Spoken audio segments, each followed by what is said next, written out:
You're not unmotivated, you're just overwhelmed. Every day, your energy leaks into distractions, opinions, and noise that don't deserve your attention. You scroll, you react, you explain yourself to people who barely matter. And then you wonder why you feel drained. This isn't a lack of discipline, it's a lack of direction.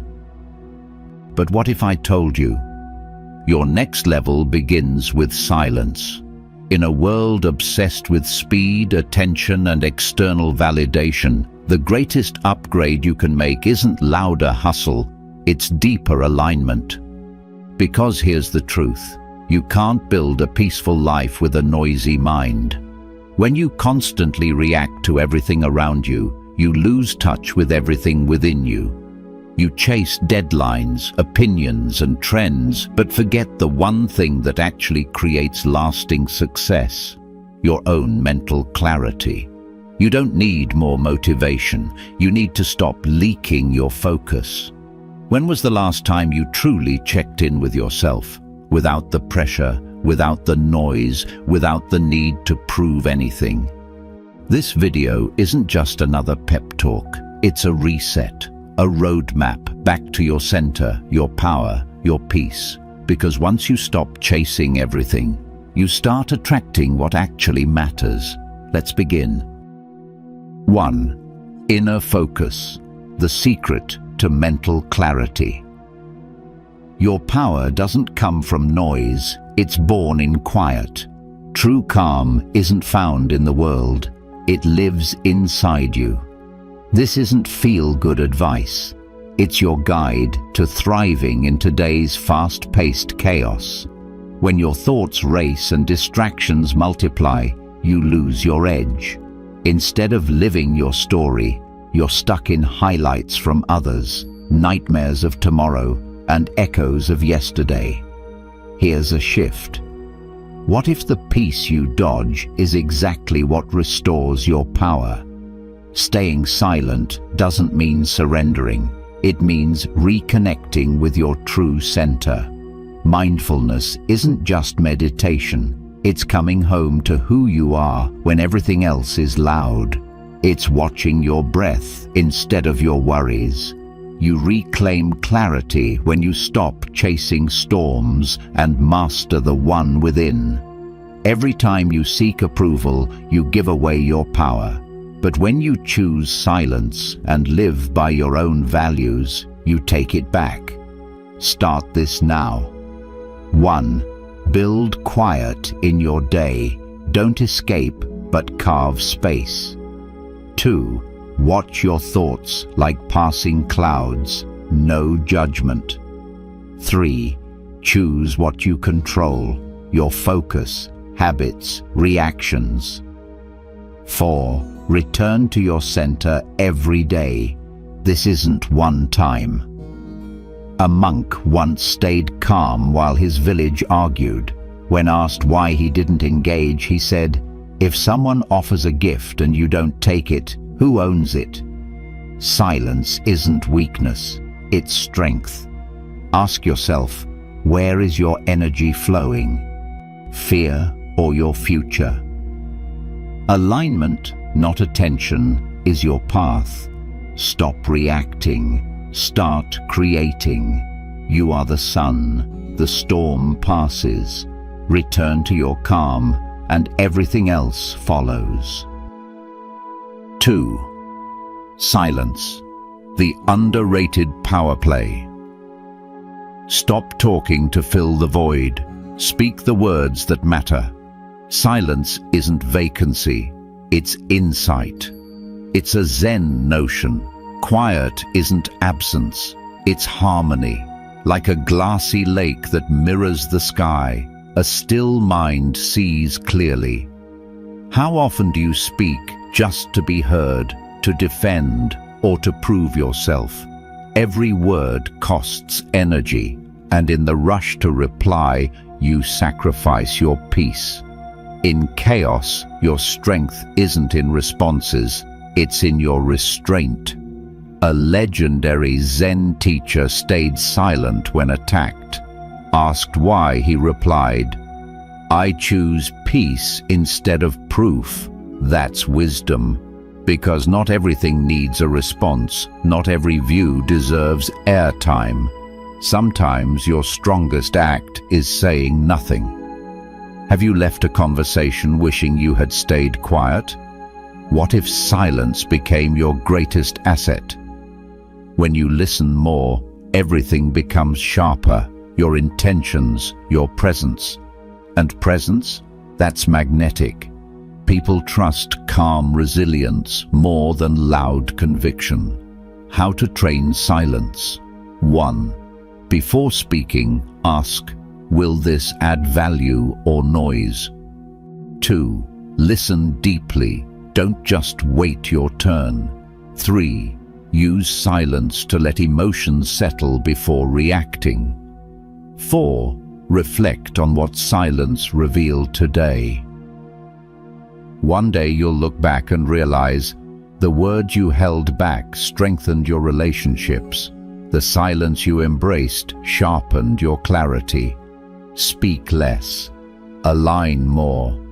In a shouting world, silence is rebellion and your greatest message.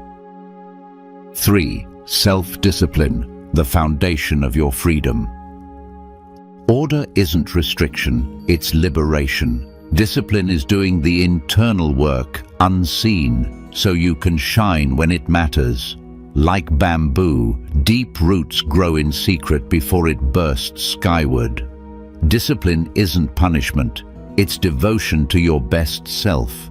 It's your anchor when the world demands your attention, time, and energy.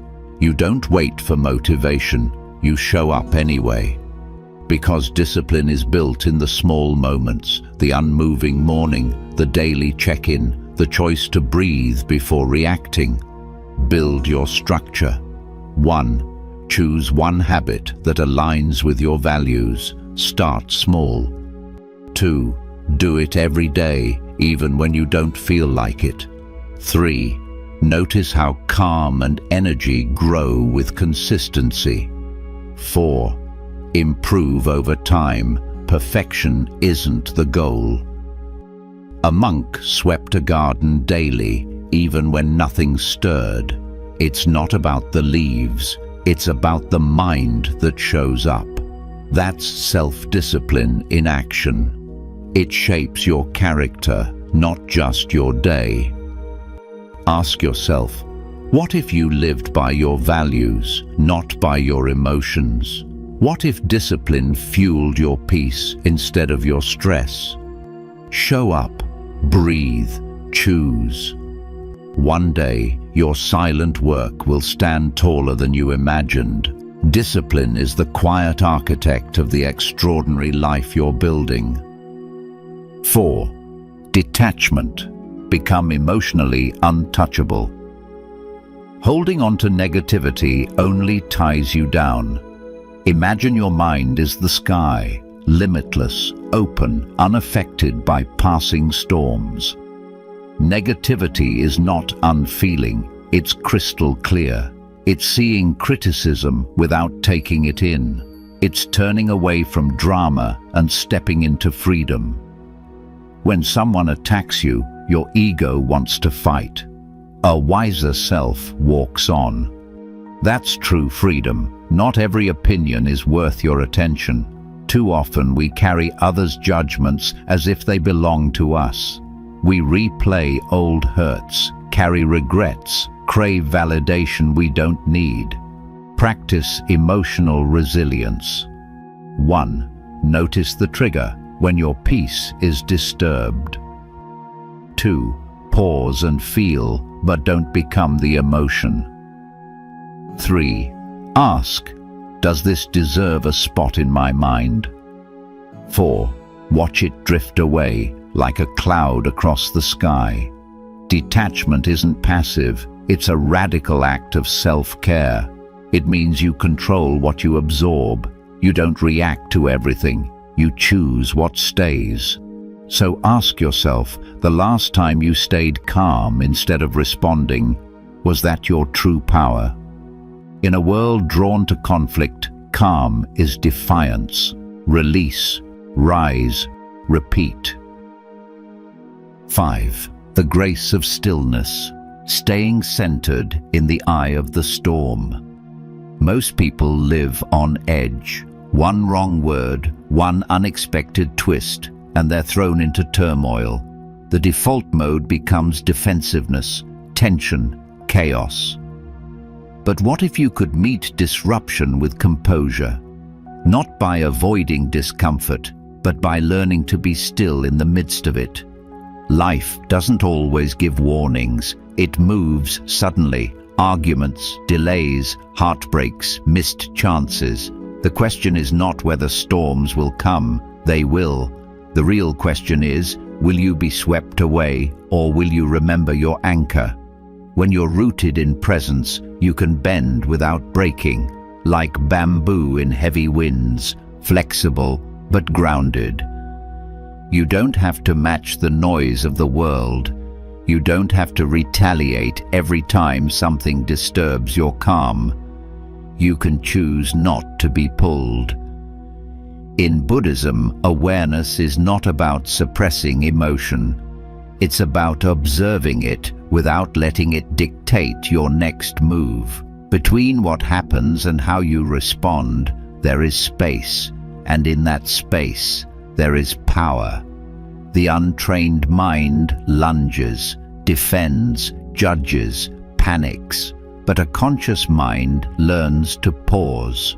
That pause is not weakness, it is strength disguised as silence. One conscious breath can shift the entire trajectory of a conversation, a relationship, even a day. Think back. Has snapping back in anger ever really healed anything? Did that knee-jerk reaction bring you closer to peace, or did it keep you circling the same emotional patterns? Here's how you begin the shift. Step 1. Identify your inner alarm bells, the moments that tighten your chest or flood your thoughts. Step 2. When one goes off, stop. Breathe before you speak or act. Even 3 seconds can change everything. Step 3. Ask, is my action creating clarity or adding to the storm? Step 4. Practice with small moments, an annoying comment, a delayed response, an unexpected interruption. These are your training grounds. Responding rather than reacting doesn't mean being passive. It means being wise, choosing timing, tone, and intention. It's a skill, a discipline of maturity. Over time, you'll notice people respond to your energy differently. Not because you dominate the room, but because you no longer let the room dominate you. Calm becomes your power. You become a mirror, reflecting without absorbing. Let your presence be your response. Let your steadiness speak louder than your words. The goal isn't emotional perfection, it's awareness. Every time you pause and choose to act from clarity, you shape a different future. Remember, storms don't shake trees with deep roots. Anchor yourself, not in control, but in consciousness, and chaos will no longer define you. 6. Detach from negativity. Preserve your light. You can't grow in soil that poisons your roots. You can't heal in spaces where your spirit is bruised every day. And yet, so many of us stay. Hoping love will be enough. Hoping loyalty will fix dysfunction. Hoping that dimming ourselves might brighten someone else. But here's the truth. If someone keeps blowing out your flame, it's not your job to keep relighting it. Sometimes protecting your peace is the most courageous form of love. Not love for them, love for yourself. There's a difference between compassion and self-abandonment. Buddhism teaches compassion for all sentient beings, but never at the expense of your own well-being. True compassion includes you. You are not a dumping ground for someone else's pain. You are not required to bleed in order to prove you're kind. You are allowed to love someone and still walk away. You are allowed to say, "This energy is not healthy for me." Familiarity does not equal safety. Toxicity doesn't always scream. Sometimes it whispers in guilt, in gaslighting, in cycles you excuse because you've normalized the dysfunction. Ask yourself this: do you feel like you're growing with this person, or are you constantly recovering from them?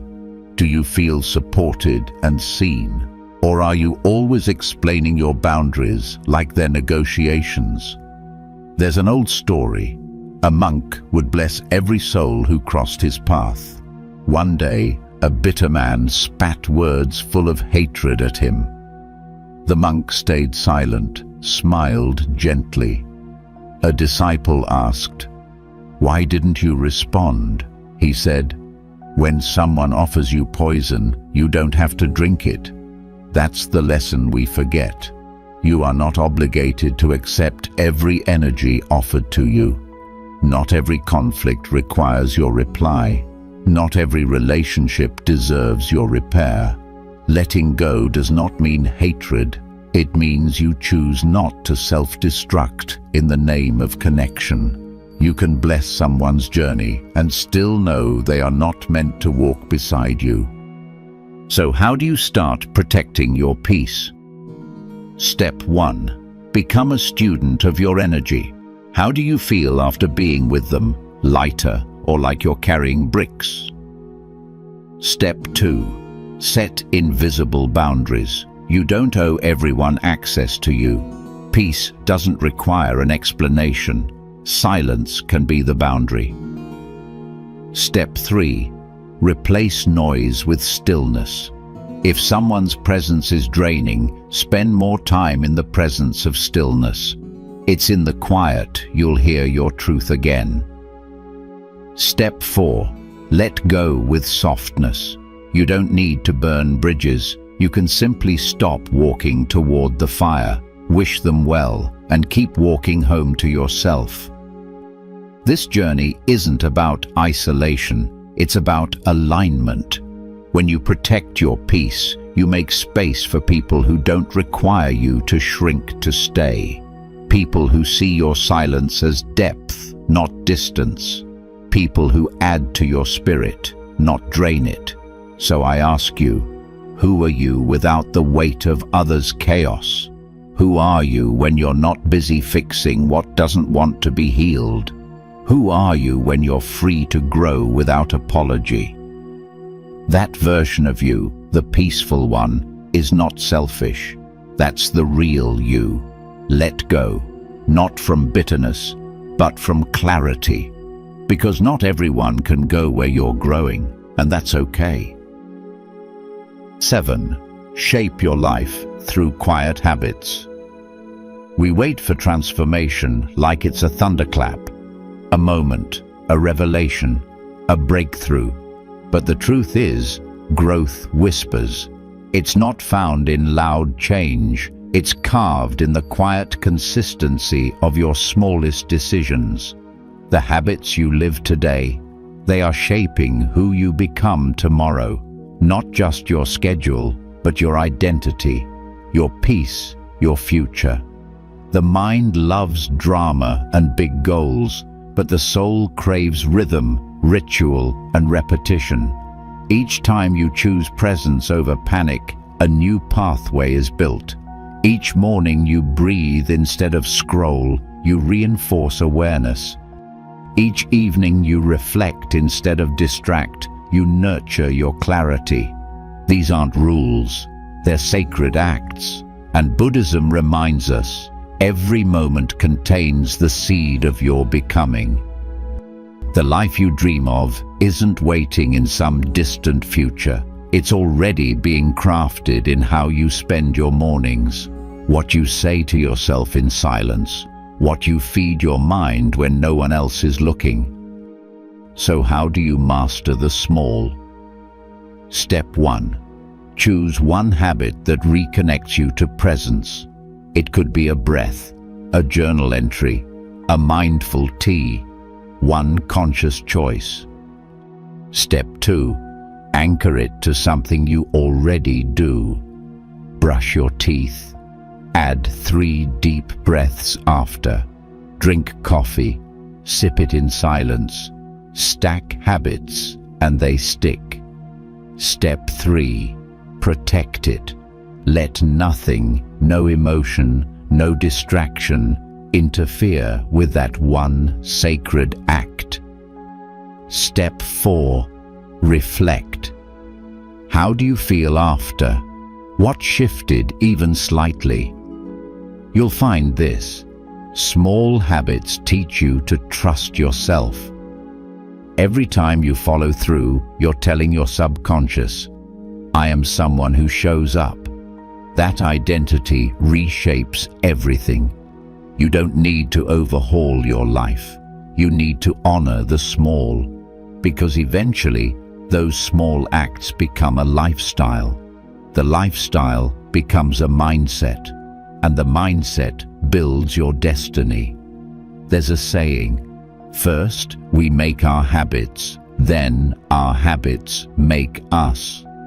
So build them gently, but build them daily, one pause at a time, one breath at a time. That's how peace is created, not in theory, but in repetition. So ask yourself today, what is the small, sacred thing you can do for your future self? Then do it, not for applause, but because you are becoming someone who honors your own evolution. 8. Walk without chasing. The wisdom of non-attachment. There's a tension we all carry. The urge to control what we can't, to force outcomes, to grip tightly to how we think life should unfold. We work, we strive, we plan, and yet uncertainty remains. And for many, that uncertainty becomes the root of suffering.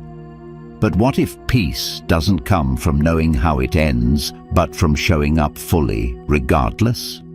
Ancient wisdom teaches, effort is yours, outcome is not. And though that may feel unsettling at first, it's actually the doorway to inner freedom, because control is a heavy burden. But presence, that's liberation. Imagine a sculptor who chips away at stone day after day, not for praise, not for certainty of success, but because the act of shaping something with care brings them alive. They're not clinging to a result. They're devoted to the process, and that devotion is where joy lives. When you attach your worth to results, life becomes a series of tests you're never sure you're passing. You fear failure, you fear judgment, you lose the present moment trying to predict the future. But when you root yourself in your effort, when you give all you have without needing it to be applauded or measured, you enter a different state. One of quiet power. This isn't resignation, it's refinement, a shift from obsession to presence. Ask yourself, am I doing this from fear or from love? Am I acting from trust or from desperation? If no one ever noticed, would I still choose this path? True mastery is not just about skill, it's about surrender. It's saying, I will pour my heart into this, but I will not let the result define me. You become the kind of person who writes without worrying if it's read, who plants without needing to see the bloom, who helps without expecting praise, because your reward is the peace that comes from alignment, not approval. Try this. Detach your effort from the scoreboard. Show up because it matters to you, not because you're waiting for validation. Pause when you feel frustration rising. Ask, am I holding too tightly to how this should go? Celebrate progress, not perfection. Your growth is often invisible, but that doesn't make it any less real. When you stop chasing results, life becomes less of a competition and more of a dance. You move freely, you trust timing, you release the grip and gain presence. And sometimes, paradoxically, letting go is what allows everything to fall into place. Because the universe has a rhythm, and when you move in sync with it rather than against it, things tend to unfold not as you planned, but often better than you imagined. So keep walking, keep giving your best. Let your consistency be your prayer. Let your peace come not from what happens, but from how honestly you showed up. That's the quiet strength of the detached heart, unwavering, patient, full of effort, but free of expectation. 9. The mirror of awareness, turning inward to understand your path. We spend much of our lives looking outward, chasing goals, fixing problems, managing others' expectations. But rarely do we turn the gaze inward and ask, what's happening inside me? Self-awareness isn't a luxury, it's a necessity. Without it, we keep running in circles, solving the same problem with different faces. True transformation begins with a question, not an answer. A willingness to look, even when what we see isn't flattering. Buddhism reminds us, if the mind is the instrument through which life is experienced, then understanding that mind is the foundation of freedom. Self-inquiry isn't dramatic. It doesn't arrive with lightning bolts. It's subtle, quiet, often uncomfortable, but it's in this discomfort that truth starts to rise. Ask yourself, what am I avoiding by staying busy? Why does that particular situation trigger me? What belief am I still holding that keeps me small? These aren't questions to rush through. They're invitations to deepen your relationship with yourself. We all have patterns, habits of thought, behavior, emotion. Some are inherited, others shaped by past pain. But until you see them clearly, they run the show, and then you wonder why life feels stuck. Here's how you begin to look inward without judgment. Step 1. Write, not for anyone else, just for you. Uncensored, honest, raw. Let the truth spill out without needing it to sound wise. Step 2. When you feel resistance, don't run. Stay with it. Ask, what's beneath this? That emotion, that silence, that impulse to escape, it's a clue. Step 3. Replace shame with curiosity. This is not about self-blame, it's about self-understanding. Step 4. Make stillness part of your daily rhythm. You don't need answers right away, you just need to listen. The goal isn't to fix yourself. You're not a project. You're a being unfolding. Every old reaction, every recurring thought, they're all messages, not problems, but signposts. Don't be afraid of your inner world. It holds your entire story. When you finally sit with it, without the need to edit or escape, you begin to reclaim the parts of yourself you lost while trying to survive. Clarity doesn't shout, it whispers. It lives in the quiet moment after you've asked a real question and sat with the stillness that follows. You won't always like what you find, but what you find will set you free. The greatest freedom is knowing who you are beneath the noise, beneath the expectations, beneath the masks. That's the real you, the one that doesn't need validation or fixing, just witnessing. And once you've seen yourself clearly, the world can no longer distort your reflection. 10. Quiet the mind. Watch. Don't wrestle with your thoughts. Overthinking feels like control, but it's really a symptom of fear. Fear of making the wrong move, of being judged, of things falling apart. Your mind spins in circles, creating problems that often don't exist. But here's the shift. You are not your thoughts. You're the awareness that sees them come and go. Picture this. Your thoughts are like clouds passing across the sky. Some are dark and heavy, some are light and fleeting, but none of them define the sky. You don't chase the clouds, you watch them, you let them move on. That's what mindfulness is. Overthinking doesn't bring clarity, it brings exhaustion. You replay conversations, predict disasters, analyze moments that are long gone. And yet, peace never comes from solving every scenario. It comes from stepping back. The mind craves certainty, but life offers presence. When you stop clinging to every mental thread and start watching instead of reacting, something powerful happens. You return to this breath, this moment, this choice. You won't stop thoughts from coming, but you can stop giving them control. The more you observe instead of engage, the more freedom you find. You realize not every fear deserves your energy. Not every thought is a command. So next time your mind spirals, pause, breathe. Don't follow the thought, just notice it. Like waves, they rise and fall. And you remain the ocean. Peace isn't about silencing your mind, it's about learning not to get swept away. 11. Unplug to reclaim. Breaking free from the noise within. There's a quiet kind of chaos we've all come to accept.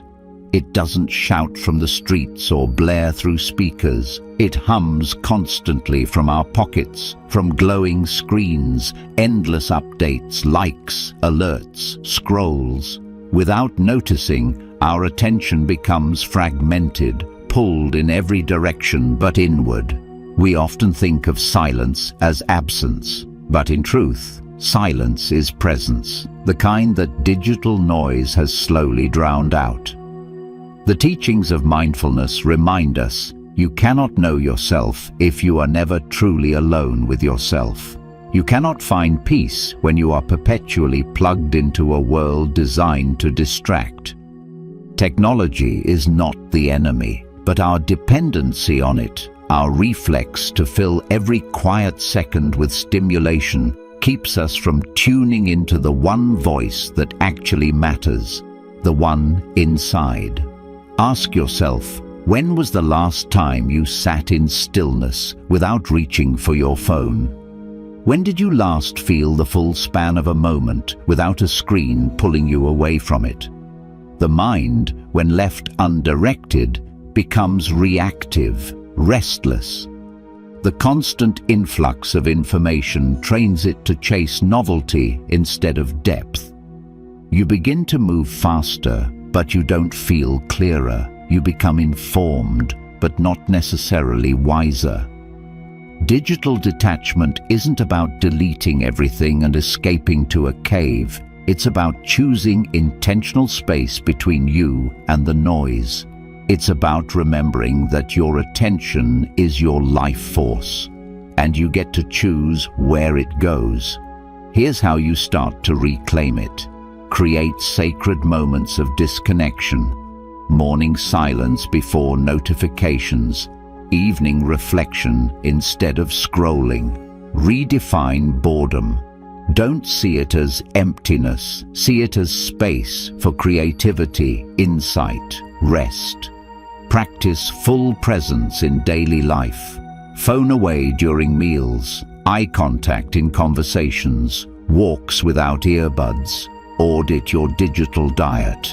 Is your feed nourishing your spirit or draining your peace? The truth is, most of us aren't addicted to our phones. We're addicted to distraction, because sitting with ourselves can feel unfamiliar, even unsettling. But that discomfort is a doorway. On the other side is clarity, creativity, and a deeper connection to your life. What begins as quiet can turn into wisdom.